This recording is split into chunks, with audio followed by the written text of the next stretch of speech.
right, let's talk about calculating average atomic mass. I'm going to just work one problem here. I'm going to go over the problem that is listed here. And then we're going to work one out together, and then we'll try this one in class together. All right. Today in class we talked about what isotopes were, and I explained or described isotopes as kind of being like a twins situation or triplets. Not identical, but all still similar in how they appear, with slight differences. So the example that was given in class was we talked about carbon 12. We talked about carbon 13. And we talked about carbon 14.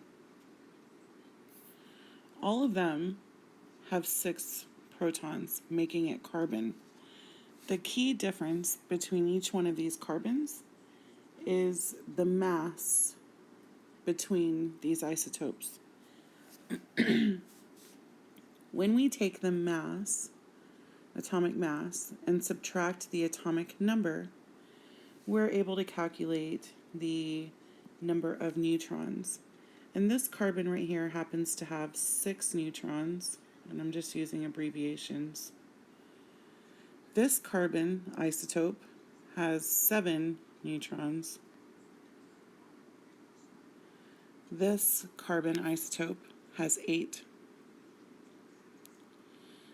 And I'm running out of space. So these are the naturally occurring isotopes of carbon. And when we look at carbon's mass on a periodic table, we see that the mass is usually written approximately 12.01, I think 11 AMU. This is actually an average of all of these isotopes that are here. If atomic mass is protons plus neutrons, I can never have a fraction of a proton or a fraction of a neutron. But when we take the average of the isotopes, that's how we end up with this fraction here in our number. Okay, so how do we calculate that average mass of various isotopes for a particular element? There's a bit of a process. Usually we're looking at, okay, what is the percentage of the majority of an isotope that exists, and at what mass does that particular isotope exist? Here in the example, it's giving the example of copper. So let's say I took a large sample of copper, and I was able to mass every individual copper atom. Of my sample,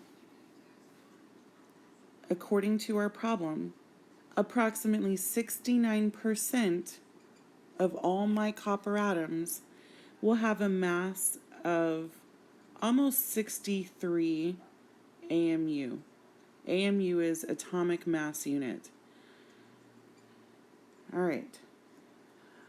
31%, about 31% of the copper atoms in my sample could have a mass of approximately 65 AMU. So if I'm looking at the occurrence in percentage, how do I calculate an average? The first step that we need to do is we need to convert our percentages into real numbers. And we do that in a very simple process. I mean, I could show you the calculation, but to keep this simple, all we need to do and only do this on the percent, is we move the decimal over to the left 2 times. I know this is really lame. I always say to the left, like Beyonce, but to the left twice. Okay, so in this problem, 69.17% will turn into 0.69 because I moved the decimal over to the left 2 times. And 30.83% turns into, once I change it to the left, whoops.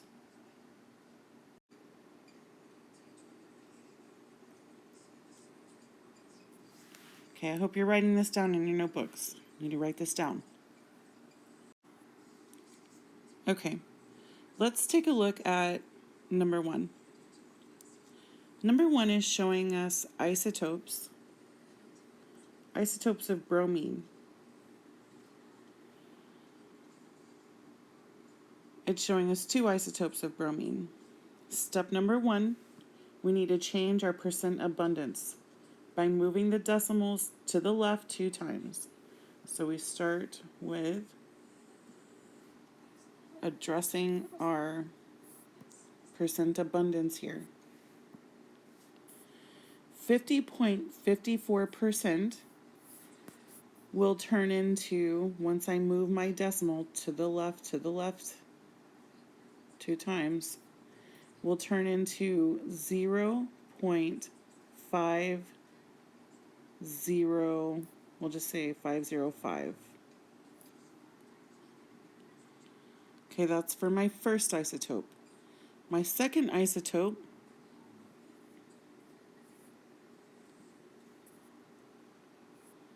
says that the percent abundance for this isotope is 49.46%. So I need to move that decimal point over 1, 2. So that turns into 0.4, we'll say 495. Okay. I've converted both of my percentages to real numbers. The next step that we need to do is multiply the masses that go with that percent abundance. So according to our problem, 50.54% went with a mass of 78.92. I need to multiply those 2 numbers together. So 0.505 times 78.92. Do not change that number. We do not mess with this number. I just simply moved it, and we're going to multiply it by our percent that we changed to a real number. This is a mistake that I have a lot of students do. They want to change the decimals for every number, and that's not what we do. We only do that for the percentages. Okay, the bottom isotope's mass is going to be multiplied by 80.992. Okay, let's do the top one first, and I haven't used this before, but let's see if we can get it to work. My alignment is off on my, not sure it's wanting to work. Okay. Oops, there it is, finally. Okay, so we're going to take 0.505 times 78.92. We're going to see if it's going to calculate that for us.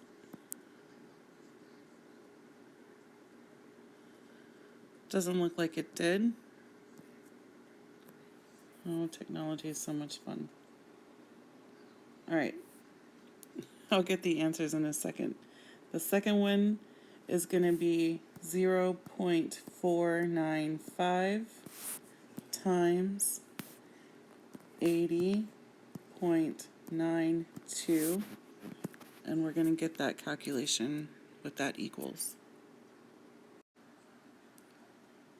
After calculating, doing my multiplication, my answers end up being, for my first isotope, 39.85 AMU. My second isotope, after multiplying those two numbers, I got 40.06 AMU. Okay, that's my step 2. I need one more step. I need to take these two answers and I need to add them together. I'm still not done. I need to add these together. Okay, now, remember, this is an average. An average should be within a certain range of your lowest number and your highest number, whatever numbers you're working with. Okay, our lowest number is 78.92. Our highest mass, for the highest mass of the isotope that we have is 80.92. If I'm doing an average, my answer needs to be somewhere between 78.92 and 80.92. So when I add these together, I'm going to find that my answer is 79.91 AMU. And that's within my range. If my answer had been anything less than, if let's say, if my answer was less than 78, or let's say my answer ended up being greater than 80, like 81, that would have been like a sign I need to go back and figure out what I did wrong. Because your answer should be somewhere between your two numbers, or however many numbers you have. All right, in the next problem, I do want to show the percentages here and how they would change. So in this problem, we have an interesting percentage. So it's looking at 4 isotopes of lead. The first isotope of lead here is 1.4% and has a mass of 203.973 AMU. Remember, step number 1, we need to convert our percentages to real numbers. Our first percent is 1.4%. And I need to convert my number. I need to change my number. So I need to move it over 2 times. 1, 2. Okay, now, even though I ran out of numbers to actually move over on my decimal, that number is still there. There's a number here. It's 0. So my percent here, 1.4%, would be converted to 0.014. This is another very common mistake that I see students make. They're like, well, I can't move it over 2 times because there's only one number there in front of the decimal. No, there isn't. There actually is another number, 0. So you still need to move it over 2 times regardless of what the percent is. You need to move it over every single time 2 times to the left. All right, I wasn't going to work this one, but let's go ahead and do it real quick. Okay, so my first percentage is converted to 0.014. That's going to be multiplied with the mass it goes with. The mass it goes with for this lead isotope is 203.973. We can do the calculation in a second. Let's go ahead and set up the next one. Here we have 24.1%. Move the decimal over 2 times to the left, 1, 2. So now we have 0.241. We're going to multiply that with the mass it goes with. For this isotope, it's 205.974.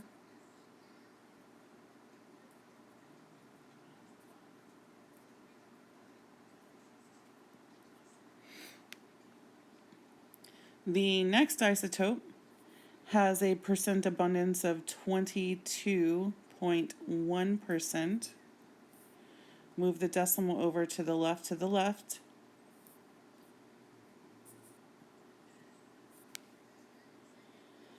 This mass, or this percent, is now 0.221. We're going to multiply it with the mass it goes with for this isotope of lead, which is 206.976.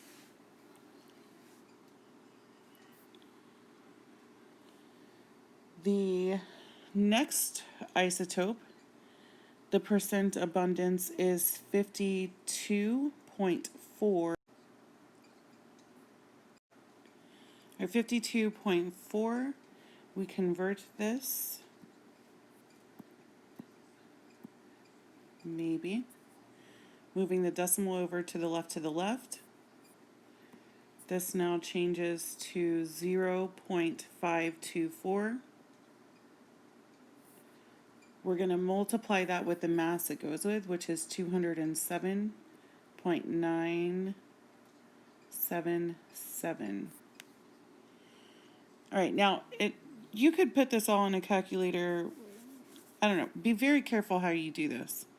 I personally get a little kooky, and when I start trying to put in a whole bunch of numbers on my calculator, it never fails. I end up messing up somehow. So I do each problem individually.